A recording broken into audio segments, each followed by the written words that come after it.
Hello aspirants, तो कैसे हैं आप सब लोग। उम्मीद करता हूं कि आप सब बढ़िया होंगे और अपने एग्जाम की प्रिपरेशन अच्छे से कर रहे होंगे। तो जैसे कि आपने देखा है कि एमसीक्यू सीरीज़ के अभी तक 9 पार्ट्स आ चुके हैं। तो आज हमारा नेक्स्ट पार्ट आता है जो कि पार्ट नंबर 10 है। 10th पार्ट है हमारी एमसीक्यू सीरीज़ का, जिसका सबसे पहला क्वेश्चन आपकी स्क्रीन पे है। तो चलो बिना किसी डिस्ट्रैक्शन के स्टार्ट करते हैं। तो पहला क्वेश्चन क्या है, chlorination of water is done for. देखो, क्लोरीन डाला जाता है वाटर में, क्यों डाला जाता है। तो देखो ऑप्शन से हम इसको कैसे सॉल्व करेंगे, तो हम एलिमिनेशन मेथड का लगाएंगे। क्या हमको पानी का टेस्ट इंप्रूव करने के लिए, ये तो बिल्कुल नहीं है। टेस्ट क्या इंप्रूव करना है उसका, ठीक है। क्या उसका कलर, पानी तो कलरलेस होता है, ठीक है। रिमूव कलर के लिए बिल्कुल नहीं, ठीक है। नेक्स्ट क्या है, किल जर्म्स, हाँ ये ठीक लग रहा है। नेक्स्ट क्या है, इंक्रीज मिनरल, तो ये भी नहीं है। तो सी आंसर इसका, सी ऑप्शन इसका करेक्ट आंसर हो जाएगा। मैं आपके सामने आंसर साझा कर देता हूँ। जो क्लोरीन है वो किल करता है डिजीज काजिंग ऑर्गेनिजम्स को, ठीक है। तो क्लोरीन, देखो अब यहाँ पे क्या लिखा है, chlorine kills disease causing organisms. यहाँ तक क्लियर हो गया आपको। अब क्या क्लोरिनेशन पे और भी कुछ क्वेश्चन बनते हैं, तो बिल्कुल बनते हैं बेटा। क्लोरिनेशन इंपॉर्टेंट टॉपिक है। इसके ऊपर क्या क्या क्वेश्चन बनेंगे तो वो भी हम यहीं पे डिस्कस कर लेंगे। क्लोरिनेशन के ऊपर क्या क्या क्वेश्चन बनते हैं, तो लिखते हैं हम इसको, स्टार्ट करते हैं टॉपिक को। तो लिखो क्लोरिनेशन। क्लोरिनेशन के ऊपर क्या क्या क्वेश्चन बनेंगे, क्लोरिनेशन ऑफ वाटर, ठीक है। H2O वाटर को शॉर्ट में लिखते हैं क्लोरिनेशन ऑफ वाटर। क्या पर्पस है इसका, तो हमको क्वेश्चन किससे आया था, पर्पस से आया था, ठीक है। पर्पस मैंने आपको बता दिया। ये क्या करता है, किल करता है किसको, माइक्रोब्स को। कौन से माइक्रोब्स को, पैथोजन को, ठीक है। पैथोजेनिक, अब ये पैथोजन क्या होता है बता चुका हूं, ठीक है। पैथोजेनिक माइक्रोब, वो माइक्रो ऑर्गेनिज्म जो डिजीज कॉज करते हैं उनको हम पैथोजन बोलते हैं, ठीक है। अब क्लोरिनेशन में कहां से क्वेश्चन आता है, तो कॉमन एजेंट के ऊपर क्वेश्चन पूछता है। कौन सा एजेंट हम यूज करते हैं, तो कॉमन एजेंट। कॉमन एजेंट के ऊपर क्वेश्चन आता है तो कौन सा हम याद करते हैं, कौन सा यूज करते हैं कॉमन एजेंट पे। क्लोरीन का कौन सा एजेंट यूज करते हैं, गैस यूज करते हैं, लिक्विड यूज करते हैं, ठीक है। या हम इसको कैल्शियम हाइपोक्लोराइड का यूज करते हैं। तो लिखो क्लोरीन में कॉमन एजेंट कौन सा, तो लिखो गैस, ठीक है, लिक्विड या calcium hypochloride. Is it clear, यहां तक बात क्लियर है, इज यूज्ड। एक पॉइंट यहां से आएगा। अब कितनी कॉन्सेंट्रेशन रखी जाती है क्लोरीन की, तो ये भी क्वेश्चन आ जाता है। ऑप्टिमल कॉन्सेंट्रेशन पे आता है, तो लिखो ऑप्टिमल कंसंट्रेशन। ऑप्टिमल कंसंट्रेशन कितनी होती है, तो याद रखेंगे 0.2 से लेकर 0.5 mg पर लीटर, याद रखना, ठीक है। क्वेश्चन आ चुका है, प्रीवियस ईयर है, प्रीवियस ईयर क्वेश्चन है, ठीक है। अब कितनी देर क्लोरीन को रखना है हमने पानी में, उसका कॉन्टेक्ट टाइम से क्वेश्चन बनता है। तो नेक्स्ट कहां से क्वेश्चन बनेगा, कॉन्टेक्ट टाइम से क्वेश्चन बनेगा, ठीक है। अब क्लोरिनेशन पे जितने आज तक नर्सिंग पे आ चुके हैं ना कॉन्सेप्ट, वो सारे यहीं पे बता दिए मैंने। तो कॉन्टेक्ट टाइम कितना है इसका, तो लिखो कॉन्टेक्ट टाइम, याद रखना, लिखो water should have at least 30 minutes contact time with chlorine, ठीक है। किसके लिए, फॉर इफेक्टिव डिसइंफेक्शन कर रहे हैं ना, तो इफेक्टिव डिसइंफेक्शन के लिए कॉन्टेक्ट टाइम कितना होता है, तो 30 मिनट्स का होता है, ठीक है। कौन कौन सी फॉर्म यूज करते हैं, गैस करते हैं, ठीक है। ब्लीचिंग पाउडर का यूज करते हैं, क्लोरीन टैबलेट्स का यूज करते हैं। तो क्लोरीन की फॉर्म्स की अगर आप पूछे तो क्या क्या यूज करते हैं हम क्लोरीन फॉर्म्स में, तो लिखेंगे क्या क्या यूज करते हैं, तो गैस, ठीक है, ब्लीचिंग पाउडर, या तो क्या यूज करते हैं हम, क्लोरीन टैबलेट्स, ठीक है। क्लोरीन टैबलेट्स का यूज करते हैं, ठीक है। अब जो डिसइंफेक्शन मैकेनिज्म है इसका, तो ये क्या है, क्लोरीन करता क्या है, कैसे डिसइंफेक्ट करता है। तो मैकेनिज्म पे अगर क्वेश्चन पूछता है तो वो भी कर लेते हैं। तो मैकेनिज्म याद रखना, क्या करता है ये, बेसिकली जो क्लोरीन है वो क्या करता है, क्लोरीन ऑक्सीडाइज करता है किसको, chlorine oxidize bacterial cell wall, bacteria की सेल वॉल को क्या कर देगा, ऑक्सीडाइज कर देगा। और किसको, एंजाइम को, एंजाइम्स, और इससे क्या हो जाएगा, माइक्रोब किल हो जाएगा। तो killing of microbe. Is it clear. तो क्या क्या चीजें क्लोरीन से आ सकती थी, वो सारी चीजें मैंने आपको इसी स्लाइड पे करवा दी। तो क्लोरीन का फॉर्म पे क्वेश्चन बनता है, और किस पे बनता है, एजेंट पे क्वेश्चन बनता है, ऑप्टिमल कंसंट्रेशन कितनी होनी है, कॉन्टैक्ट टाइम पे क्वेश्चन बनता है, कॉन्टैक्ट टाइम भी मैंने आपको बता दिया, और मैकेनिज्म ऑफ एक्शन क्या है क्लोरीन का, सारी चीजें हमने एक ही स्लाइड में कंप्लीट कर दी। तो नेक्स्ट क्वेश्चन आगे बढ़ते हैं। नेक्स्ट क्वेश्चन सबसे इंपॉर्टेंट क्वेश्चन, बहुत इंपॉर्टेंट क्वेश्चन है, स्नैक बाइट पे क्वेश्चन आता है, और अभी ट्रेंड में स्नैक बाइट और डॉग बाइट आ रहा है। तो अब बाइट वाला आ गया ना, तो यही मैं डॉग बाइट भी आपको क्लियर करवा दूंगा। पहले स्नैक बाइट को समझते हैं कि स्नैक बाइट में क्या है। तो सबसे पहले लिखा है first aid for snake bite. Snake bite का फर्स्ट एड क्या है? तो क्या हम कट करेंगे या सक करेंगे जो फिल्मों में हमने देखा है? तो बिल्कुल नहीं, ऐसा नहीं करना होता।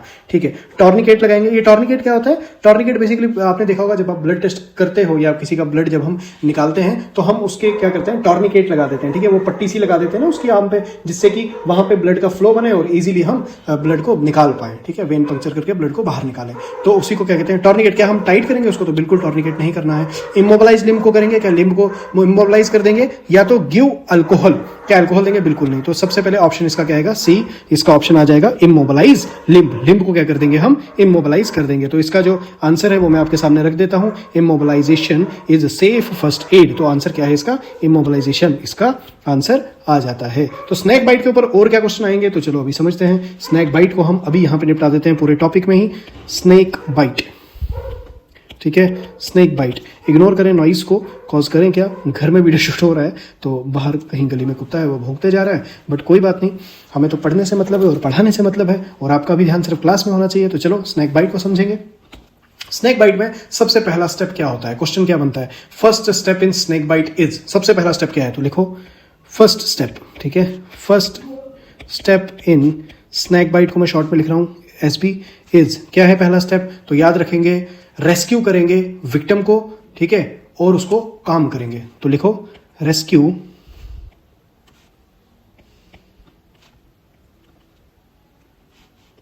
या रिएसेस करेंगे विक्टिम को, एंड कीप काम। यहां तक समझ आ गया?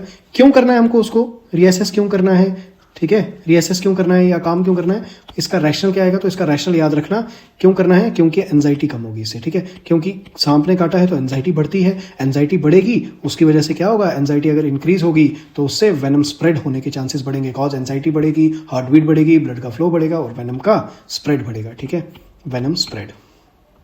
Is it clear? रैशनल समझ में आ गया? अब एक और चीज आपको पूछता है, पोजीशन के ऊपर पूछता है। ठीक है, पोजीशन क्या देंगे हम? जो लिम्ब बाइट किया है उसकी पोजीशन क्या करेंगे? तो लिखो position of beaten limb should be, कैसे रखनी है? तो याद रखना इमोबलाइज, जो क्वेश्चन आपको पूछा है अभी। ठीक है,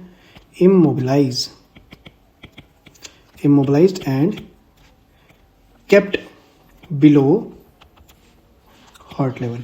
हार्ट लेवल से नीचे रखना है। ठीक है, kept below the heart level.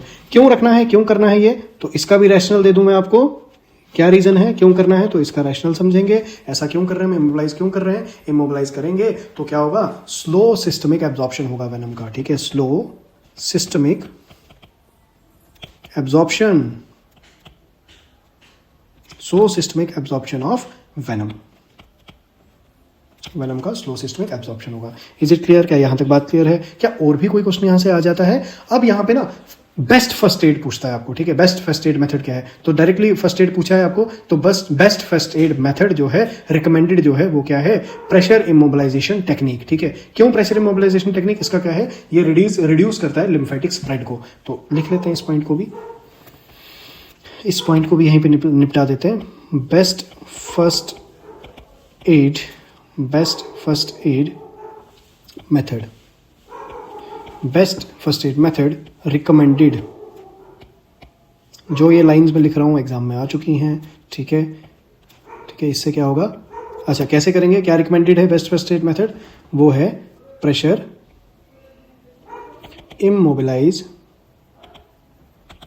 Immobilisation technique, pressure immobilization technique. ठीक है, इसका रैशनल अगर आपको चाहिए तो क्या है? इसका रैशनल सीधा सीधा सिंपल बात है, इससे क्या होगा? Reduce lymphatic spread. ठीक है, reduce lymphatic spread. Is it clear? यहां तक बात क्लियर हो गई। अब वुंड केयर, जहां पे सांप ने बाइट किया है वहां पे क्या हमको कोई वुंड केयर देनी है, पूछता है एग्जामिनर, तो बिल्कुल देनी है। क्या वुंड केयर देनी है वहां पे? चलो इस पॉइंट को यहाँ पे करते हैं, बाद में डॉग बाइट के लिए इसको मिटा देंगे और डॉग बाइट के लिए अलग से क्या इसी स्लाइड पे कर देंगे। तो चलो लिखो, पहले लिखो साथ साथ local wound care. Next point, local जो वो जख्म है उसकी केयर कैसे करेंगे। लोकल वुंड केयर इंक्लूड क्या क्या करेंगे इसमें, याद रखना वॉश करेंगे हम इसको, ठीक है। वॉश बाइट साइट, ठीक है। बीटन साइड को हम वॉश करेंगे किसके साथ, विद सोप एंड वाटर, याद रखना सोप एंड वाटर के साथ इसको हम वॉश करेंगे। क्या मिलेगा वॉश करने से, सोप एंड वाटर से, तो याद रखना सरफेस वेनम जो है, इसका रैशनल जो है वो क्या है, सरफेस वेनम जो है रिमूव हो जाएगा। तो लिखो रिमूव सरफेस, जो सरफेस पे जहर होगा, वेनम जहर को बोलते हैं, सांप का जहर, वो रिमूव हो जाएगा, ठीक है। और भी कोई क्वेश्चन बनता है इसमें क्या, डेफिनेटिव ट्रीटमेंट के ऊपर क्वेश्चन पूछता है कि इसका डेफिनेटिव ट्रीटमेंट क्या है लास्ट पे। तो लिखो डेफिनेटिव ट्रीटमेंट, वो तो वही होगा यार, क्या इंजेक्शन वगैरह, ठीक है, वैक्सीनेशन। डेफिनेटिव ट्रीटमेंट के ऊपर पूछेगा। डेफिनेटिव ट्रीटमेंट क्या है इसका, स्नेक बाइट का, तो वो है ASV। ASV क्या हो गया, एंटी स्नेक वेनम, ठीक है, anti snake venom. Is it clear, क्या यहां तक बात क्लियर है, ठीक है। अब ये क्यों करना है, ये इसलिए क्योंकि ओनली स्पेसिफिक, ठीक है, ओनली स्पेसिफिक एंटीडोट, इसके लिए स्पेसिफिक एंटीडोट होते हैं, ठीक है, ओनली स्पेसिफिक एंटीडोट, ठीक है। तो हॉस्पिटल जाना है, कोई झाड़ फूक करने बैठना नहीं है इसमें, ठीक है। अब स्नैक बाइट पे ना कुछ एग्जाम के ट्रैप्स हैं। एग्जामिनर जो है कुछ ऐसे ट्रैप्स डालता है जहां पे हम फंस जाते हैं। जैसे सबसे पहला ट्रैप क्या डाला था, कट एंड सक, ठीक है, फिल्मों में हमने देखा इसलिए। और क्या ट्रैप डालता है, एक ट्रैप और डाल देगा वो क्या लिखेगा, आइस की एप्लीकेशन करेंगे, आइस एप्लीकेशन।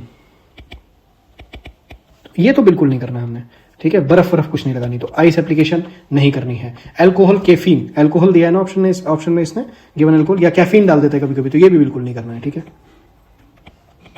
ये भी नहीं करना है। कैफीन, अल्कोहल कुछ नहीं। इलेक्ट्रिक शॉक भी डाला था एक बार SIC के एग्जाम में, तो वैसा कुछ नहीं है, तो ये नहीं करना है। तो अब एक चीज आप देखो, आपको क्या पूछा था, फर्स्ट एड के बारे में पूछा था, लेकिन अगर ट्रीटमेंट पे पूछता तो आंसर क्या आता, ट्रीटमेंट पे ASV आता। ASV मतलब क्या हो गया, एंटी स्नेक वेनम, ठीक है। तो पॉइंट लिख लेता हूं इसको मैं, क्योंकि ये इंपॉर्टेंट पॉइंट है, इसको लिख लो आप, ये बहुत इंपॉर्टेंट पॉइंट है। देखो क्या है, ASV क्या है, ASV इज ट्रीटमेंट। ASV क्या है, ये ट्रीटमेंट है, ठीक है, ASV ट्रीटमेंट है। और फर्स्ट एड क्या था, फर्स्ट एड में आपको पूछा था, फर्स्ट एड था इमोबिलाइजेशन, ठीक है, इमोबिलाइजेशन इसका फर्स्ट एड था और ASV इसका ट्रीटमेंट था। अब टॉर्निकेट क्या अप्लाई करेंगे हम, तो मैंने आपको पहले ही बोला टॉर्निकेट अप्लाई बिल्कुल नहीं करना है। क्यों नहीं करना है, टॉर्निकेट की वजह से क्या होगा, इस्चीमिया हो जाएगा या टिश्यू का नेक्रोसिस हो जाएगा, ठीक है, इस्चीमिया और टिश्यू का नेक्रोसिस हो जाएगा। तो याद रखना टॉर्निकेट अगर हम अप्लाई करेंगे तो यहाँ पे या तो इस्चीमिया होगा या टिश्यू का नेक्रोसिस हो जाएगा। तो tourniquet cause ischemia and tissue necrosis. अब कुछ बच्चों के दिमाग में आ गया होगा, ये दो चीज़ें बता तो दी सर ने कि इस्चीमिया हो जाएगा या टिश्यू नेक्रोसिस हो जाएगा, लेकिन होता क्या ये, चलो यार कोई बात नहीं, सुन लेता हूँ कभी कभी तुम्हारे दिल की बात भी कर लेते हैं, इसको यहीं एक्सप्लेन करवा देता हूँ इसको भी। इस्चीमिया क्या हुआ, इस्चीमिया क्या हुआ, पहले हम इस्चीमिया को डिकोड करते हैं कि इस्चीमिया होता क्या है। देखो इस्चीमिया कुछ नहीं है, सिंपली ब्लड का फ्लो जो है वो क्या हो जाता है, कम हो जाता है,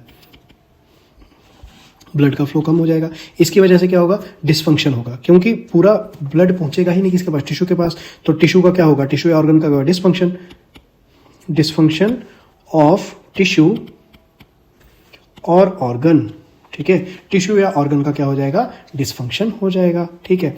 क्यों, अब ये जब हो जाएगा डिसफंक्शन हो जाएगा ड्यू टू ब्लॉकेज और नैरोड ब्लड वेसल, ठीक है। इस्चीमिया क्या हो गया, ब्लड का फ्लो कम हो गया, डिसफंक्शन हो जाएगा टिश्यू ऑर्गन का, ये यहाँ तक आपको याद रखना है। अब दूसरी चीज और नेक्रोसिस, नेक्रोसिस के ऊपर अगर हम बात करें तो नेक्रोसिस क्या चीज हो गई, नेक्रोसिस हो गई pre mature death of body tissue, याद रखना, pre mature death of body tissue, pre mature death of body tissue. Cause किसकी वजह से हो गई है, कॉज्ड बाई इंजरी की वजह से, इन्फेक्शन की वजह से, ठीक है, इंजरी की वजह से, इन्फेक्शन की वजह से, या कोई टॉक्सिसिटी हो गई उसकी वजह से भी हो जाता है नेक्रोसिस, ठीक है, टॉक्सिसिटी हो गई, या जो हमको अभी जो हमारे काम का है वो क्या है, लैक ऑफ ब्लड सप्लाई, ठीक है। ब्लड सप्लाई का लैक होने की वजह से भी क्या होगा, नेक्रोसिस हो जाएगा। इसकी वजह से क्या होगा, resulting in uncontrolled cell breakdown and inflammation, ठीक है। लिख लो इसको भी, resulting in uncontrolled cell breakdown and inflammation, ठीक है। मेरे पास जगह तो बची नहीं, बट फिर भी मैंने बड़ी चीज़ें लिख ली हैं, ठीक है। तो ये जितना भी तामझाम मैंने आपको बताया था, ये क्वेश्चन बनेंगे आपके किस पे, स्नैक बाइट पे। ये आपको याद रखना है। अब मैंने आप यहीं पे स्नैक बाइट तो बता दिया, बट अब मैं डॉग बाइट भी बता देता हूँ। पूरी स्लाइड आपके सामने है, इसको अब मैं रब कर रहा हूँ और डॉग बाइट को अब मैं लिखूंगा। आप स्क्रीनशॉट ले सकते हैं या साथ साथ में तो आपने नोट कर ही लिया होगा, अदरवाइज आप पॉज भी कर सकते हो। तो चलो अब डॉग बाइट भी यहीं पर समझ लेंगे यार, क्योंकि स्नैक बाइट और डॉग बाइट यहाँ से क्वेश्चन बनता है, ठीक है। तो डॉग बाइट क्या है, टॉपिक डॉग बाइट यहीं पे निपटाते हैं। डॉग बाइट का मतलब ही क्या है, जब कुत्ता हमें काटता है, ठीक है। डॉग बाइट होता है तो हमें क्या करना चाहिए, रेबीज होता है इससे, ना पता होगा, पढ़ा होगा आपने ये सारी चीज़ें। तो बट क्या क्वेश्चन आते हैं एग्जाम में, क्या क्वेश्चन आते हैं, तो फर्स्ट और मोस्ट इंपॉर्टेंट स्टेप क्या है आफ्टर डॉग बाइट का, क्वेश्चन आता है direct, first and important step. तो क्या आएगा, first and important step after dog bite, ठीक है। पहला और इंपॉर्टेंट स्टेप क्या है डॉग बाइट में, तो याद रखना, वॉश करना है सबसे पहले हमको वुंड को इमीडिएटली, ठीक है। तो लिखेंगे वॉश वुंड इमीडिएटली, ठीक है। इमीडिएटली हमको वुंड को वॉश करना है, किसके साथ, with soap and running water, ठीक है। यहां तक बात समझ आ गई। कब तक करना है, टाइम भी पूछता है, फॉर 15 मिनट, ठीक है। 15 मिनट के लिए हमको इसको वॉश करना है। इसका रैशनल क्या है, क्यों ऐसा करना है, तो इसका रैशनल सिंपल है, ये मोस्ट इफेक्टिव वे है रेबीज वायरस को रिड्यूस करने का। तो लिख सकते हो मोस्ट इफेक्टिव, जो ये लैंग्वेज है डायरेक्टली एग्जाम में आ चुकी है, most effective way to reduce rabies, ठीक है, रेबीज वायरस। क्या यहां तक बात समझ आ गई। एक पॉइंट हमने इसमें कर लिया कि फर्स्ट स्टेप क्या रहेगा, उसके बाद अब आगे बढ़ते हैं कि दूसरा स्टेप क्या रहेगा, या दूसरा क्या है, फर्स्ट स्टेप ये हो गया, देन उसके बाद क्या है, after washing wound should be treated with, किसके साथ ट्रीट करना है, अब वुंड तो वॉश कर लिया, उसके बाद वॉश के बाद हमने क्या करना है, वॉश के बाद हमने एंटीसेप्टिक अप्लाई करना है, ठीक है। एंटीसेप्टिक, ठीक है, क्या करना है, एंटीसेप्टिक अप्लाई करना है। कौन सा, जैसे पोवाडीन, ठीक है, पोवाडीन कर सकते हैं, आयोडीन कर सकते हैं, और साथ में अल्कोहल भी कर सकते हैं, ठीक है।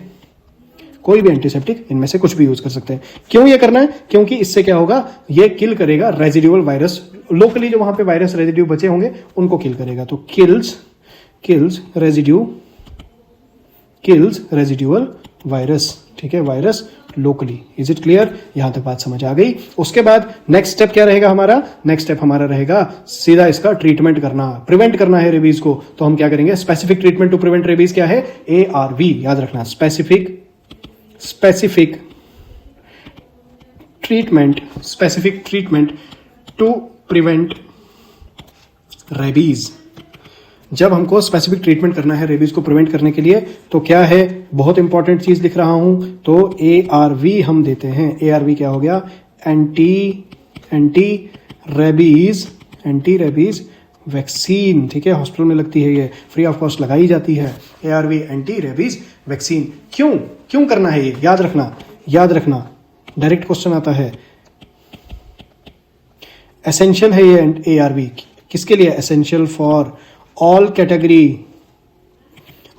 जैसे सेकंड कैटेगरी या थर्ड कैटेगरी बाइट अगर होगा तो इसमें आपको ARV करना है। Basically category bite, 3 category bite होती है। फर्स्ट कैटेगरी तो उसमें कोई ARV नहीं करना है, वो सिंपली लिकिंग वगैरह की है डॉग ने, उसमें कुछ नहीं है।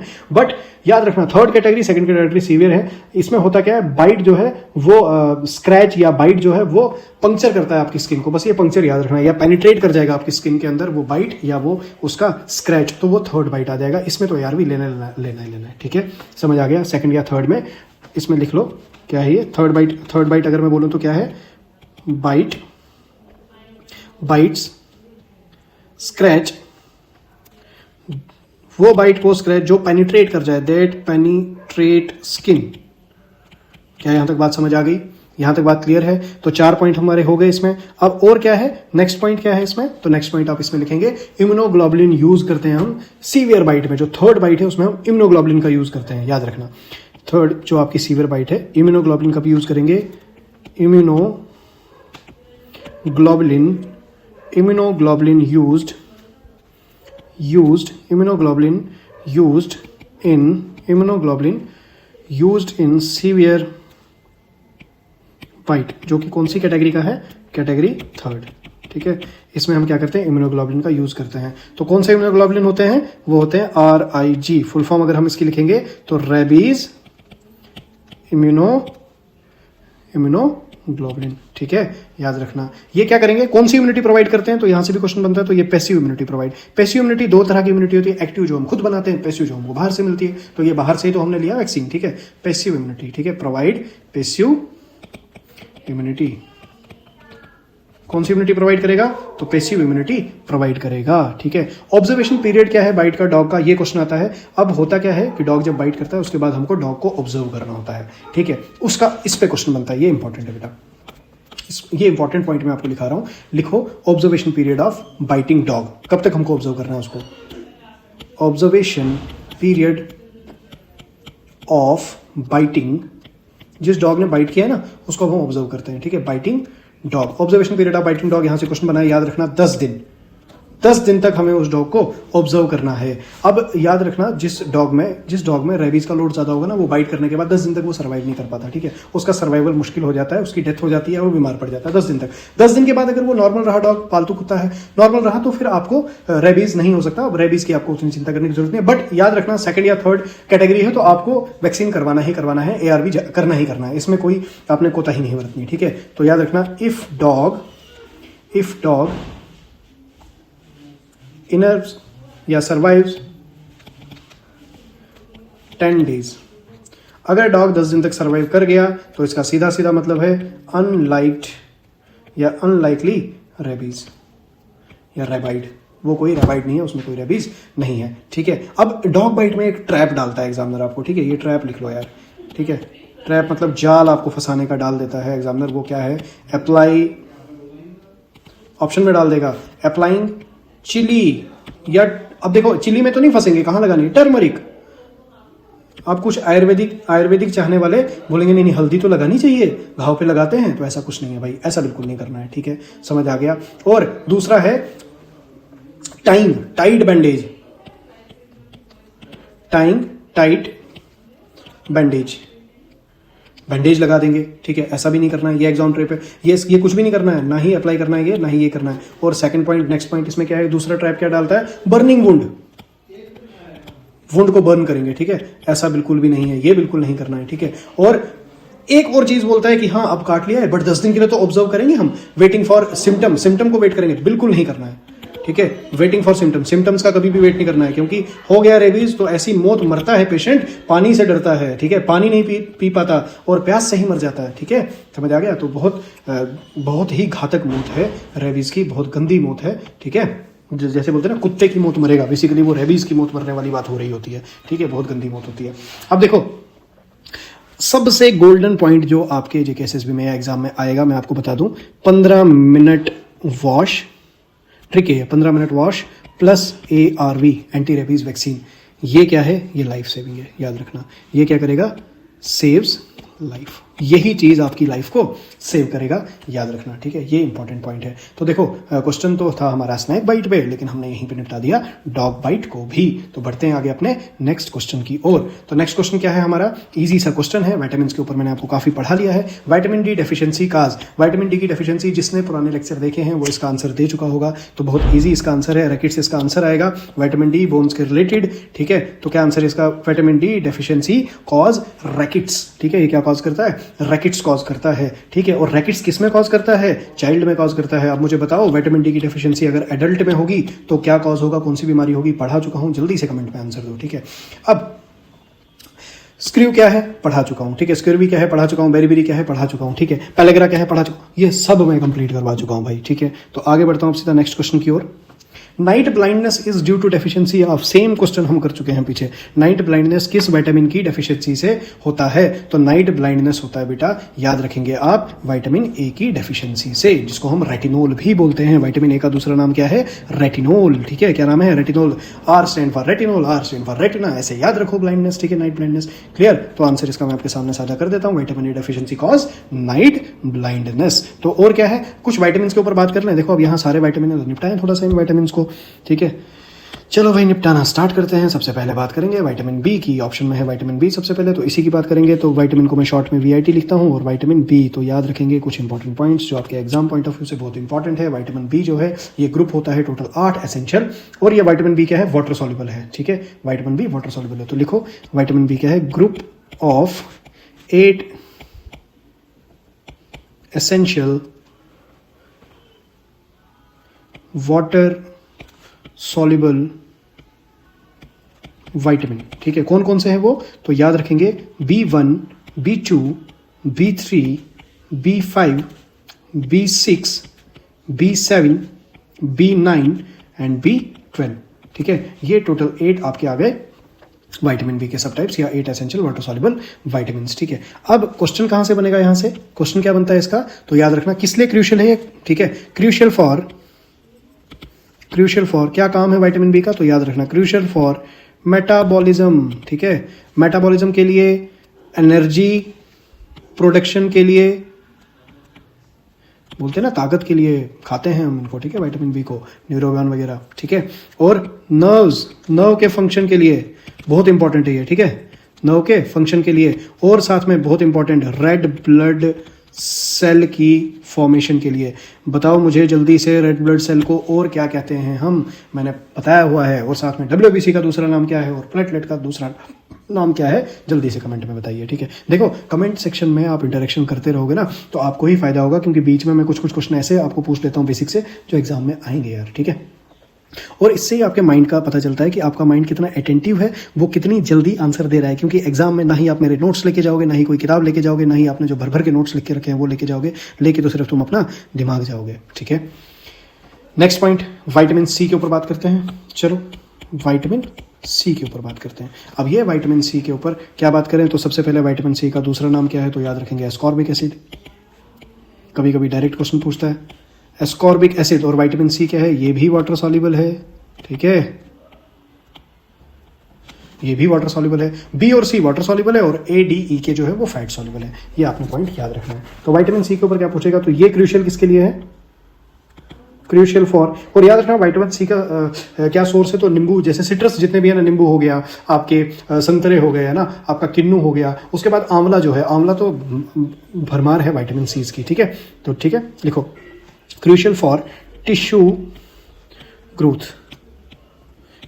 टिश्यू ग्रोथ के लिए बहुत इंपॉर्टेंट है, रिपेयर के लिए बहुत इंपॉर्टेंट है, एंड इम्यून फंक्शन, आपका इम्यून स्ट्रॉन्ग करने के लिए बहुत इंपॉर्टेंट है विटामिन सी। और साथ में पावरफुल एंटीऑक्सीडेंट का काम करता है, एजिंग को कम करता है। ठीक है, समझ आ गया। और जवान रखेगा। कोलेजिन बहुत इंपॉर्टेंट, कोलेजिन की फॉर्मेशन करेगा। यही तो राज है भाई, यही तो राज है एजिंग को कम करने का। किसके लिए? For skin and wound healing, skin और वुंड हीलिंग के लिए इंपॉर्टेंट है। और क्या करता है? और भी कुछ करता है, बहुत इंपॉर्टेंट पॉइंट लिखा रहा हूं।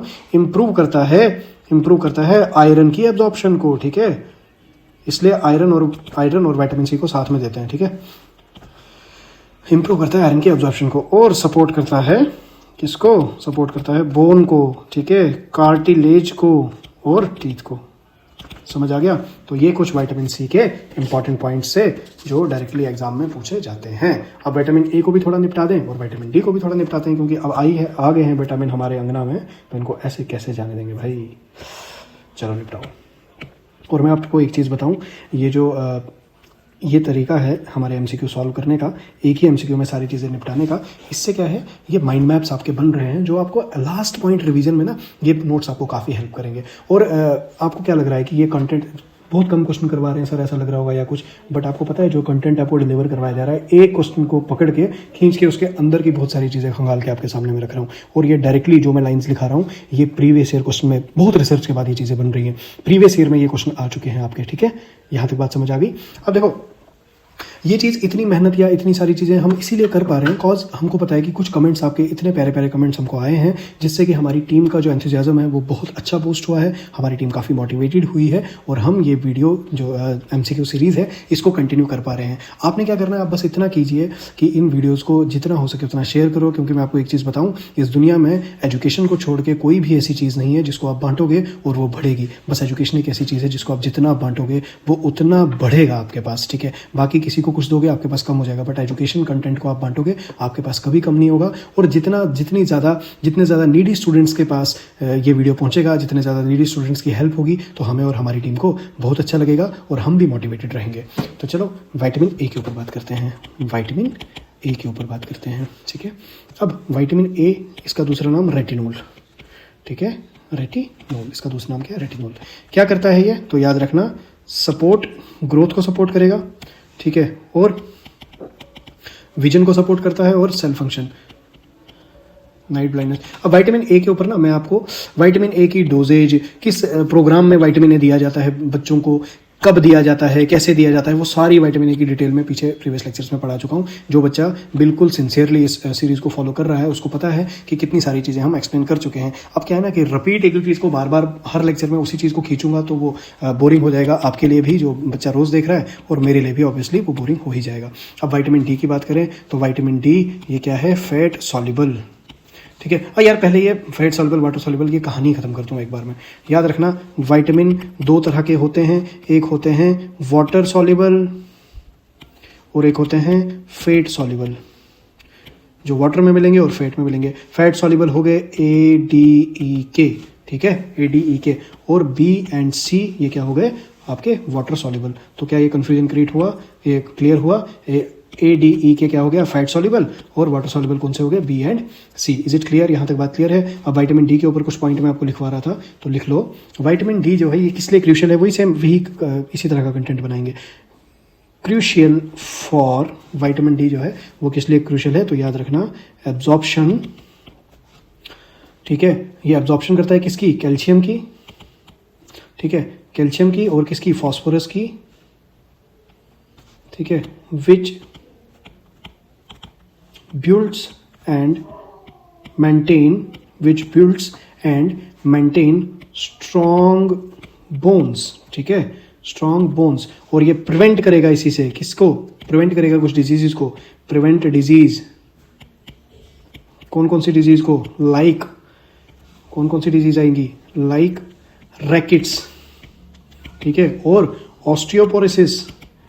अब ये ऑस्टियोपोरोसिस मैं आपको पढ़ा चुका हूँ पीछे लेक्चर्स में, अब मुझे लेक्चर नंबर याद नहीं है किसमें ऑस्टियोपोरोसिस आया था, तो निपटाया था मैंने इसमें, इसको बताया था कि मेनोपॉज के बाद फीमेल में ऑस्टियोपोरोसिस की प्रॉब्लम होती है, ये सब चीज़ें मैं बता चुका हूँ यार, ठीक है, ऑस्टियोपोरोसिस।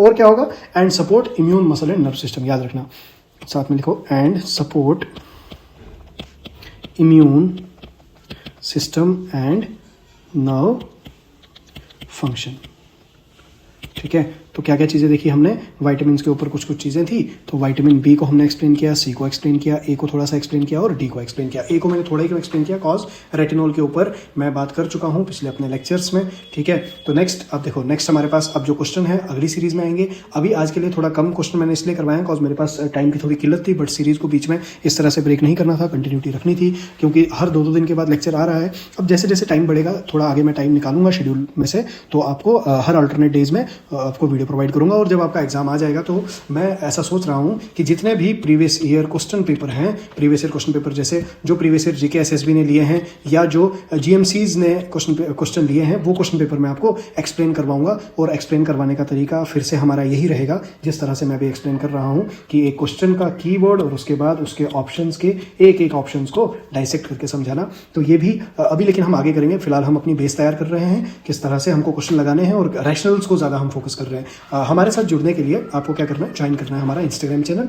ये इंस्टाग्राम चैनल इसलिए ज्वाइन करना है क्योंकि इस पे मेडिकल की रील्स बहुत सारी आ रही हैं, कुछ नोट्स हम डालते हैं जो रेलेवेंट रहेगा आपके एग्जाम को लेके। और क्या है कि दिन की एक रील आ रही है तो आपने आके जरा कुछ पॉइंट्स देख लिए तो एग्जाम में हेल्प हो जाएगी उसके लिए। और सबसे मेन इंपॉर्टेंट है आपको ज्वाइन करना है हमारा PNW ऑफिशियल का व्हाट्सएप चैनल। ये क्यों ज्वाइन करना है? बिकॉज इसमें PDF हम डालेंगे अब आने वाले टाइम में, PDF आ भी रही हैं और आएंगी भी आगे। क्या रहेंगी? DPP डेली प्रैक्टिस पेपर आने वाले टाइम में हम टॉपिक वाइज भी पढ़ाएंगे, तो टॉपिक वाइज में उस टॉपिक के ऊपर जो कुछ MCQs होंगे, डेली प्रैक्टिस पेपर होंगे, क्योंकि ऑनलाइन इतनी ज़्यादा वीडियो में कितने ज़्यादा क्वेश्चन हम कवर करेंगे तो उतने नहीं बनते, तो हम इस पे अपने क्वेश्चंस डाल दिया करेंगे DPPs के थ्रू, जो कि विद रैशनल होंगे, तो उनको आप पढ़ के वहां से भी क्वेश्चन कर सकते हो। और इस व्हाट्सएप चैनल पे रोज मॉर्निंग में 5 से 6 हाई यील्डिंग क्वेश्चन जो GKSSB में आएंगे वो मैं डाल रहा हूँ। बहुत बच्चे रेस्पॉन्ड करते हैं, तो रोज सुबह उठ के ही आपको जब क्वेश्चन सुबह सुबह ही आपके सामने क्वेश्चन आएगा, आपके ब्रेन को स्टिमुलस जाएगा कि मुझे पढ़ना है, मुझे पढ़ना है और मुझे पढ़ना है और इस बार मुझे जॉब लेके ही रहनी है। तो जरूर हमारी कम्युनिटी को व्हाट्सएप पे ज्वाइन करें। तो कैसे हमको ये चैनल ज्वाइन करना है? सिंपली इंस्टाग्राम पे जाके हमें मैसेज करें कि हमें ये चैनल ज्वाइन करना है, हम आपको ये चैनल ज्वाइन करवा देंगे। अदरवाइज अगर जो इंस्टाग्राम यूज नहीं करता है तो वो डायरेक्टली इसी वीडियो की डिस्क्रिप्शन में जाए और वहां पे चैनल को ज्वाइन करने का लिंक प्रोवाइड होगा, वहां से लिंक ज्वाइन कर सकते हैं। तो कैसा लगा आपको ये MCQ सेशन? कमेंट सेक्शन में जरूर बताएं, अपने डाउट्स बताएं, अपने सजेशंस बताएं, और जो आपके प्यारे प्यारे कमेंट्स हैं वो हमारी टीम को बहुत मोटिवेटेड रख रहे हैं। इसी तरह से ये जो सीरीज है ये कंटिन्यू चलेगी, आपके लिए हम मेहनत कर रहे हैं, बस आप मेहनत करते रहिए और इस बार जॉब लेके रहिए।